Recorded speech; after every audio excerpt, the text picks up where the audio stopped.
Post Overwatch 2 has been rough for Blizzard. They have lost the trust of the community, and rightfully so. We never got a mode that we were promised, and we got a format change that nobody asked for. On top of that, there's been many times in this game's life cycle, and even in Overwatch, where it felt like we had a campaign to get certain things accomplished in the game, or getting certain metas removed. How long was Double Shield in the game for? How long was GOATS viable for? In the past few years, Blizzard has really made an effort to listen to the community and help giving us what we're asking for. But I think we're starting to get lost in the sauce, and we're starting to forget what we are even asking for to begin with. We don't know what we want. The Overwatch 10th anniversary happened about 2.5 weeks ago, and Blizzard rightfully got called out for it. It felt like there wasn't much effort put behind it, and the rewards felt very lackluster. Nobody really found the reskins appealing, and that was one of the main draws of the event itself. But the one thing that I've seen plastered more than anything is to just give us loot boxes. Give us normal loot boxes. The anniversary loot boxes suck. Just give us normal ones instead so we could build towards legendaries. So what does Blizzard do? They up the rate of how many loot boxes we earn and give us a 10-year anniversary loot box that gives us 4 legendaries. So just for logging in for 3 weeks straight, you get 9 normal loot boxes, 9 epic loot boxes, 9 legendary loot boxes, and a 10-year anniversary loot box, which gets you 4 legendary skins. And the backlash I have seen on this 10-year anniversary loot box is absolutely insane, and in my opinion, very unjust. The main thing people were asking for, other than 10 mythic skins like China was getting, was more loot boxes. China also didn't have Overwatch for 3 years, so I feel like it's pretty fair to give them a lot more compensation for the anniversary. I mean, imagine if one of your games had a really big update coming up, and it was told that your country is not going to receive the update and you can't even play the game anymore. Imagine if Fortnite did that with Chapter 2. All this hype's building up, and in Chapter 1, Chapter 2 is going to be like this completely new game, but hey, your country servers aren't going to be able to get it. So I completely understand why China gets treated the way it does. It's also run by NetEase and not Blizzard. All the effort is done by Blizzard, NetEase just gets it, and then the skins that NetEase does do are extremely expensive. But back to the loot boxes, people just wanted more loot boxes. People were demanding loot boxes. One of the common comparisons I was seeing, and that I even used, was how the Luca event gave us 77 loot boxes, and we're barely getting anything for the anniversary event. And then we do get a lot of loot boxes. We get something better. We get a total of 13 legendaries and 13 epics at minimum. Then the goalpost shifts. I don't think I have seen a single person happy about their loot boxes. This person got some really cool skins. They got this nice Pharah skin, they got the Devil Imp Mercy, and they got this nice looking Hazard one. Like, this is one of the better anniversary loot boxes, and they're still disappointed by it. And I really think it's just about managing expectations when it comes to this stuff. Because now, it's Blizzard should have gave us loot boxes catered to the heroes we play most. Blizzard should give us Battle Pass skins inside of the loot boxes. It's like, this was never part of what anybody in the community was asking for. The Battle Pass skins, yes, they were hoping for that in the anniversary loot boxes. These are legendary loot boxes, but now we're asking for skins that are catered to our playstyles, which I understand wanting, but what would that even look like? Your heroes played in the past week? Your most heroes played in the past month? Your highest hero level? Or are we going by hero playtime? Because all of those can be completely different. And I feel like there's this growing sense of entitlement inside of the Overwatch community. Loot boxes are already very generous with what they are. We get all shop skins in them after 1 year of them being in the shop. And we get no duplicates. That is something almost every other game that has loot boxes right now does not do. And loot boxes back in the day were not any better either. Black Ops 3 was extremely painful. You even got a lot of duplicates back in the original Overwatch with those loot boxes. And I completely understand being disappointed in it, right? If you only play 5 heroes out of the 51 heroes, you have less than a 10% chance of actually getting something for that hero. Of course, that percentage varies wildly depending on who your hero is. And then you actually liking that cosmetic varies person to person. And a lot of people complain about the Overwatch 1 legendary skins still being in the loot pool, but it's like, where else should those legendary skins be? Should they just be given for free to everybody? And then where does the goalpost move after that? I'm very satisfied with the amount of loot boxes that we get. Asking for stuff that we've never gotten before, I feel like is a bit unrealistic. Would it be nice to get a shop token? Yes, but that item doesn't even exist in the game. The 80 mythic prisms, which is something I suggested along with the shop token, I feel like the mythic prisms are a lot more realistic and in line with our expectations because we got mythic prisms before through Game Pass. But this anniversary also isn't over. They said they had celebrations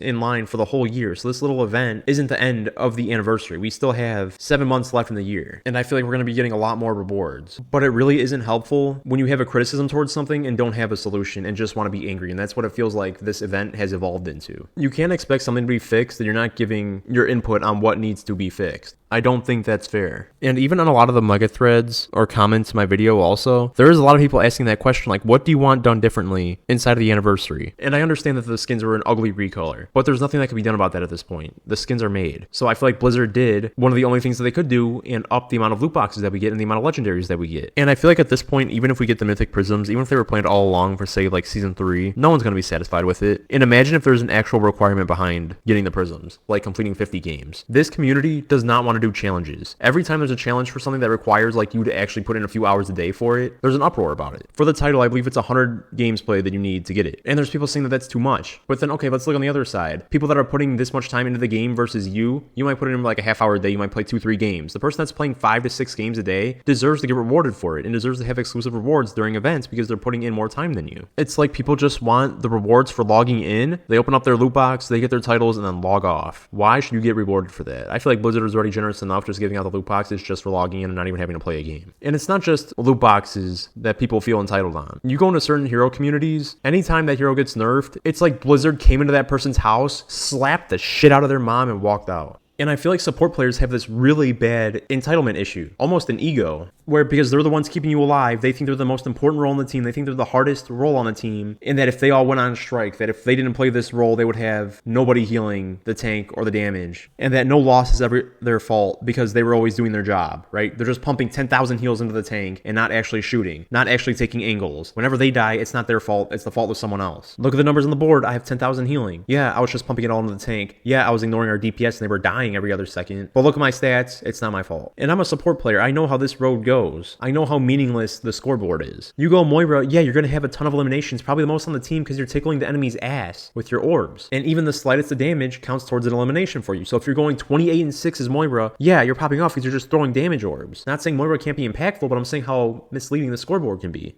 Meanwhile, you have damage players who like to complain about not getting enough healing. Where's my heals? I have no healing. GG, no heals. While they're going on the most wild angles that you could think imaginable, taking on the most ridiculous 1v2s, 1v3s, jumping into the enemy team, and then complaining about them not getting healed when they're not even in proper positioning. And then you have the poor tank that has to deal with both of these players' nonsense. Meanwhile, tank is the most miserable role in the game, and you're getting flamed by your supports, you're getting flamed by your damage, while they just refuse to help you out, and then they go scoreboard, while you're getting countered by the entire enemy team, and they're doing nothing to help you out, except complain that you just suck. Are we running Lucio Zen? Yeah, but it's not our fault. You should learn to play around us. Or I can play whatever hero I want. And then you go into these specific hero communities, and it is just so toxic. Whenever Mercy has the slightest nerf, there's a whole uproar about it on Twitter, on X. And then that makes it harder for these characters to actually get healthy reworks because of how much complaints there are about it. Like, does damage boost really belong inside of Overwatch? Does resurrect belong in Overwatch? Do one-shots belong in Overwatch? Immortality? Cleanse? And these are conversations that are really hard to have when the community just rejects these ideas before it even reaches their hands. And then some heroes just